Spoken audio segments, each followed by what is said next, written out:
એ જ રીતે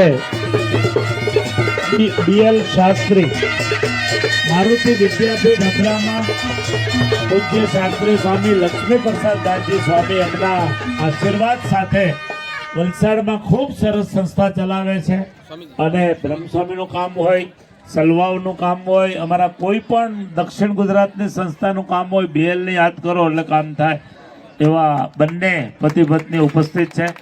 તો બંનેનું સન્માન આજે બહુ આનંદ આવ્યો. બધા જોડી આવ્યા ને એમાં એટલે કોઈ બાયુને લાવે જ નહીં બિચારા. ખૂબ ખૂબ અભિનંદન, ખૂબ ખૂબ અભિનંદન.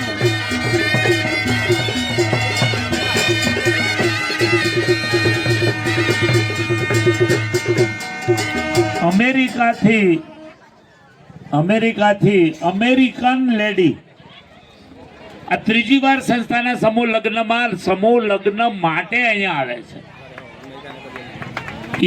She will come only for this marriage anniversary. Thank you ma'am, lorry ma'am અને ડેવી મેમ. આ બંનેનું સન્માન દયાબેન અને જયશ્રીબેન કરશે. બાપભાઈ નરેશભાઈ ફોટામાં હારે જોડાશે. મનસુખભાઈ કઈ ગયા? યોગીની મેડમ જાઓ, ઉપર જાઓ. યોગીની મેડમ આવશે સાથે, મનસુખભાઈ પણ સાથે આવશે.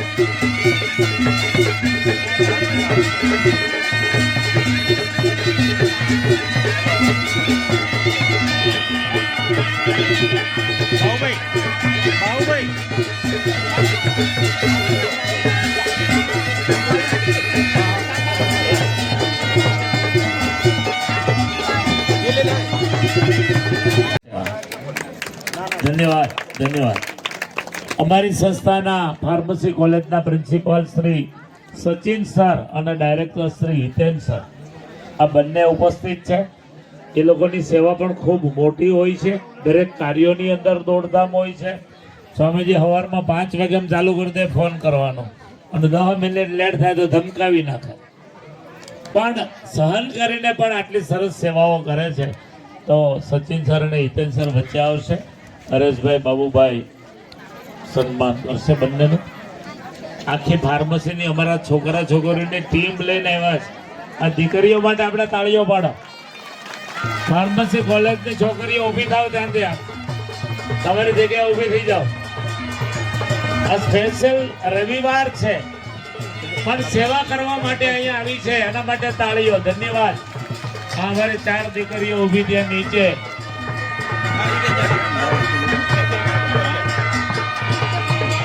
અમારે ત્યાં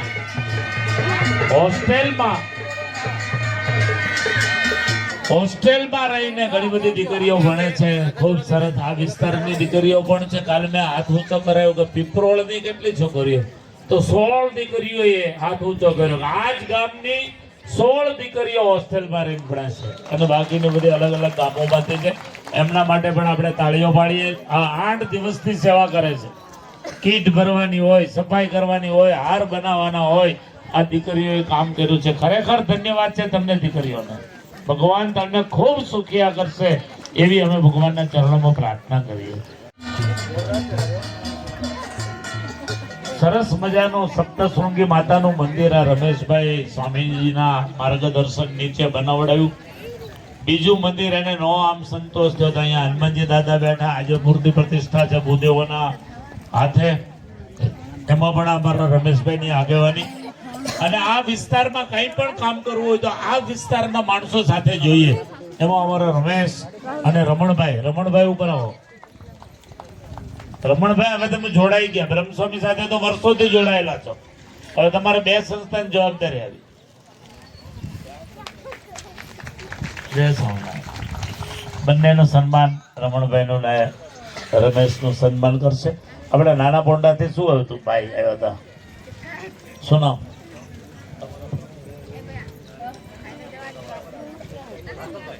ધાકલભાઈ. એટલામાં છે ભાઈ શ્રી ધાકલભાઈ. હા, આ બધા સેવાભાવી માણસો છે, આ લોકોનું સન્માન, આ કામ, આ છે ટીમ તો કામ થાય છે, બાકી સ્વામીથી કાંઈ ન થાય. મગન બાપા કે હું 5 લાખ રૂપિયા, 11 લાખ રૂપિયા કે 51 લાખ રૂપિયા આપું, પણ પૈસા દાતાઓ આપી દે, સ્વામી માર્ગદર્શન આપે, પણ કામ કરનારી ટીમ આ અમારા આદિવાસી યુવાનોની છે. ધાકલભાઈનું પણ સન્માન, એમના ગામમાં પણ એમને સરસ મજાનો હનુમાનજી મંદિર બાંધવાનો સંકલ્પ કર્યો છે. અને 2 દિવસમાં આપણે ચાંદ વેંગણ ગામે પણ 10 ચર્ચોની વચ્ચે હનુમાનજી મહારાજ બેહારવાના, 10 ચર્ચોની વચ્ચે. ધાકલભાઈનું સન્માન હરેશભાઈ કરશે, વિજ્ઞાન સ્વામી નાબો. આ રીતે આદિવાસી યુવાનોને મારી રિક્વેસ્ટ છે, કોઈએ પણ આ ટીમમાં જોડાવવું હોય તો તમારું નામ લખાવજો. રામસ્વામીભાઈ, ક્યારેય પણ આ વિસ્તારમાં કાંઈ પણ કામ હશે તો સંતો તૈયાર છે, પણ સામે તમારે જેવા યુવાનો.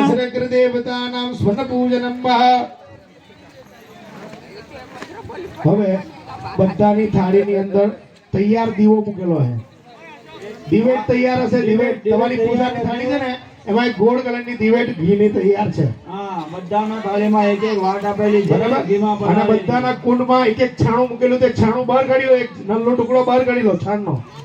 છાણનો ટુકડો બહાર નલ્લો કાઢી મૂકો, તેના પર તે દીવો મૂકી દો. ટુકડો લઈ એના પર દીવો મૂકો. તમારી કપૂરની પેલી એક પડીકી બધાને આપેલી છે, તોડી નાખો કપૂરની પડીકી. આજુબાજુમાં સ્વયંસેવક આવેલા છે, તેમને પૂછી લેવાનું, નહીં ખબર પડે તો. તમારી પાસે છાણા બહુ બધા મૂકેલા, એક છાણું બહાર કાઢીને મૂકો, તેના પર પેલો દીવો તૈયાર કરેલો છે તે મૂકો. અને તમારી અંદર પણ આપેલી જ છે, તો કપૂરને થોડુંક નાખજો બહેનો, એટલે હવા બહુ આવે છે તો હલવાય નહીં. અગ્નિને ચાલુ કરવાનો બહેનો દ્વારા, બરાબર. જે બી નવરી બેસેલી છે, નવરી દ્વારા જ એ પ્રગટાવવાનું છે, બરાબર. દરેક નવરીઓ માચીસ લઈ અને દીવાને પ્રગટાવી આપો. ઓમ અગ્નિમ દૂતમ પુરુદધે અભ્યવાહમ ઉપબ્રુવે દેવાવ આશાદયાદિહ અગ્નય નમો નમઃ. પછી અગ્નિ ચાલુ થઈ જાય એટલે નવરા નવરીએ 2 હાથ જોડીને અગ્નિને નમસ્કાર કરો. અગ્નિ પ્રજ્વલિતો વંદે જાત વેદો હુતાસના સુવર્ણ સર્વમવલમ સમૃદ્ધિમ વિશ્વતો મુખા ભૂર્ભુવસ્વ યોજક નામગ્નય નમો નમઃ. એ અગ્નિને હવે ધીમે રહીને કુંડની અંદર મૂકી આપવાનો. એ આખું છાણું ઉચકો અને કુંડની અંદર વચ્ચોવચ મૂકીને બરાબર કુંડમાં પ્રગટાવી દો. પછી આજુબાજુમાં લાકડા છાણા જે તમે નાખવાના એને વચ્ચે વચ્ચે અંદર રાખો. પહેલા અંદરનું બધું બહાર કાઢવા પડે. હા, પછી આજુબાજુમાં એને ગોઠવી દેવાનો, જેથી અગ્નિ પ્રજ્વલિત રહે. હા, બરાબર. જેનું પેલું થઈ ગયું પાછો કપૂર નાખીને પ્રગટાવી દેજો, બરાબર. આજુબાજુમાં છાણા વ્યવસ્થિત ગોઠવી આપો. થોડુંક ચમચીમાંથી ઘી પધરાવજો એટલે અગ્નિ પ્રજ્વલિત થઈ જાય બધા વ્યવસ્થિત.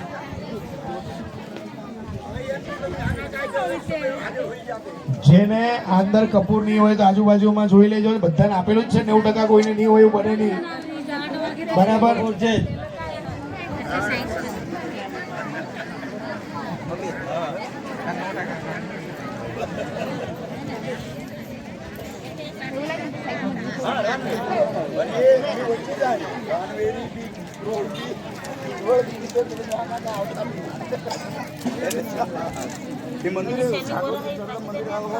ચાલો, અગ્નિ પ્રગટી જાય એટલે હાથમાં ચોખા પકડી રાખવાના. બધાએ નવરા નવરીએ ચોખા પકડી રાખવાના અને અગ્નિને નમસ્કાર કરવાનો. તમારી પાસે કંકુનો દડિયો છે, એની નીચે ચોખાનો દડિયો છે, એમાંથી ચોખા લઈ લેવાના. બધા કંકુના દડિયો છે ને કુમકુમના ની નીચે બધામાં ચોખાના દડિયા છે.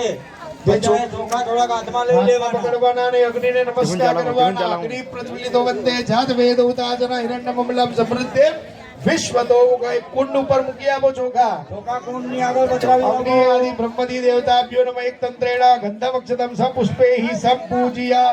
બરાબર. હવે નવરાએ 4-5 વખત થોડું થોડું ઘી એ અગ્નિને જમાડવાનું છે, બરાબર. અને બહેનોએ હાથ લગાવવાનો બાજુમાં પહેલા તે. ભાઈઓએ અગ્નિમાં આહુતિ આપવાની, બહેનોએ હાથ જ લગાવવાનો બાજુમાં. 4-5 વખત થોડી થોડી આહુતિ આપો. અગ્નયે પ્રાણાય સ્વાહા અગ્નયે અપાનાય સ્વાહા અગ્નયે વ્યાનાય અગ્નયે ઉદાનાય અગ્નયે સવાનાય પણ સ્વયં સાહેબો બેસેલા બાજુમાં તે જોઈ લેજો અગ્નિ પ્રગટાવી લેજો કે એમને ધોળામાં નહીં આપણે કરતા જોઈએ બરાબર અગ્નિ બરાબર પ્રજ્વલિત દેખાવો જોઈએ બરાબર એની સાક્ષીએ જ આપણે અહીંયા વિવાહ કરવાના છે એટલે એ વ્યવસ્થિત દેખાવો જોઈએ બરાબર